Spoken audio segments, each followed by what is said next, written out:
and through. Now, like most people who are into tech, I really like the way how stock Android looks, feels and runs on smartphones. And of late I've been really impressed by the amount of value that Xiaomi packs into its smartphones, considering the way that leaves your wallet to own one. And that's why Xiaomi's Mi A1 seemed like the perfect phone for me. Now, despite checking out all the articles and videos online on this phone, after a couple of months of owning this phone, here are a few things that stood out to me. Now, despite it being the end of December, Oreo hasn't yet hit my Mi A1. The moment it hits, I'll update any changes, so just check the first comment down below. If you're that person who doesn't use a thick armor protection case on their smartphone to protect it from the upcoming doomsday, it's likely you'll care of how this phone actually feels in your hand, given the fact that it's probably the thing you'll be touching the most throughout the day.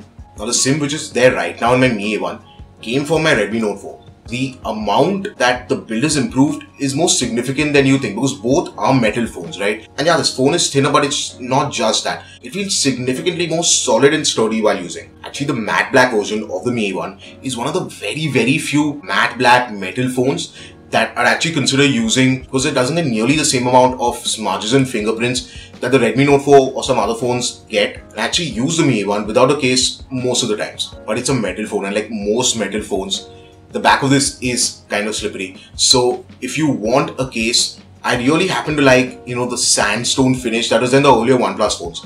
So I found a case on Amazon and I actually use it regularly with this. I'll drop a link to that down below, you can check that out. So the Mi A1 has an IPS LCD display like most phones in this class, and you'd actually think that it's similar to the Redmi Note 4, but in my use, it's not quite the same. There are a couple of differences. So if you leave both the phones on auto brightness, the Mi A1 doesn't get as bright as the Redmi Note 4 gets. When I toggle that auto brightness slide on my Mi A1, I have to usually put it to about 90%, and then it gives me the same kind of brightness that I get on my Redmi Note 4 at about 60%. But something I actually noticed a bit more was the colors of the screen on my unit of the Mi A1. It's not that big an issue, but the colors aren't as vibrant and as saturated as the Redmi Note 4. And that's pretty weird, considering especially the Redmi Note 4 is cheaper. But you'd think that they have the same panel, considering both of them are 5.5 inches, both of them are 1080p. And if I didn't have the Note 4, I'd probably not notice it, but I do have the Note 4. And it's actually something I do land up noticing when I switch back to the Note 4 and actually appreciate that display with the more saturated and the more vibrant colors better.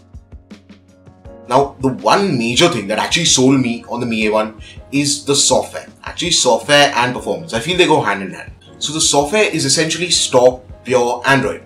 Now, many smartphone manufacturers claim to have stock Android phones these days. And sure, in the terms of their look and feel, they might be stock Android. But then, stock Android isn't just about the look and feel, but it's also about updates reaching your phone quick and on a regular basis. But then those companies don't really push out updates, because really, it's not about how this phone performs right now. I mean, honestly, after 2 months, most of the phones with a Snapdragon 625 would probably perform well, because for the first couple of months, manufacturers do push out updates fairly regularly. It's after the 6-month period and then the 1-year period when you start noticing the device starts to hang. Now, I've used a couple of phones which have the same Snapdragon 625 chipset from Lenovo and Motorola, and I've had the same issue with them. Like after around 4-5 months of using them, I did notice that there's weird stutters and hang-ups on the phone that really spoiled the experience, and both of those phones were pretty close to stock Android again. How this phone will hold up after a year, that obviously remains to be seen. But at least the promise of keeping it new is not something that most manufacturers, even top manufacturers,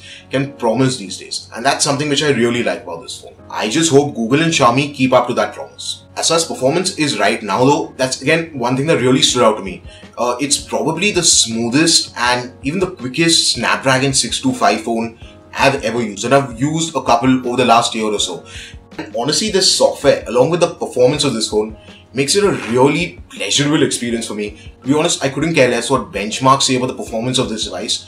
And aside from probably loading World Cricket Championship 2, which I play a lot on this phone, slightly slower than what it did on my OnePlus 5, surprisingly, both phones actually compete pretty closely in terms of app loading speeds for me. And honestly, while using the Mi A1 for the last couple of months, I've never felt that I'm missing out in terms of performance as compared to my OnePlus 5.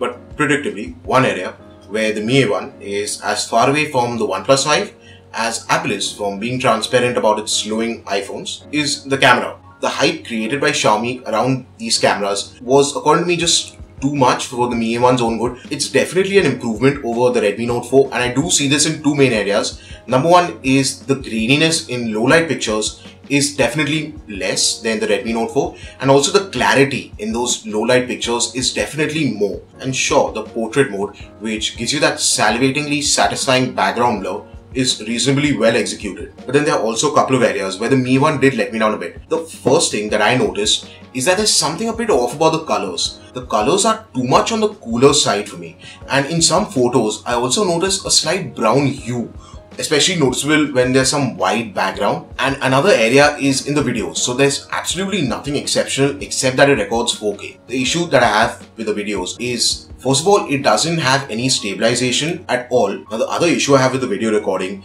is that if I'm moving my camera around a bit, or if what I'm taking a video of is itself moving around and the lighting isn't quite ideal, there are a lot of jitters and there's a lot of frame drops in the videos, which really make it very unpleasant. Really, for me, I prefer good 1080p footage rather than have mediocre 4K footage. That's not a bad camera by any means, it's pretty good, but it's just that the color in the pictures and the video issues did put me off slightly. Now, all these things considered, the Mi 1 is still worth it for me, and I can't wait for Oreo to hit this phone, especially because all the things of the Mi 1, except the build, can potentially be improved with that Oreo update. Whether the Mi A1 is the right phone for you is a call that only you'll be best equipped to take. But I do hope that this does help you slightly in making that decision. Okay, I think that's it for now. Thank you so much for tuning in and watching this video. I hope to see you again.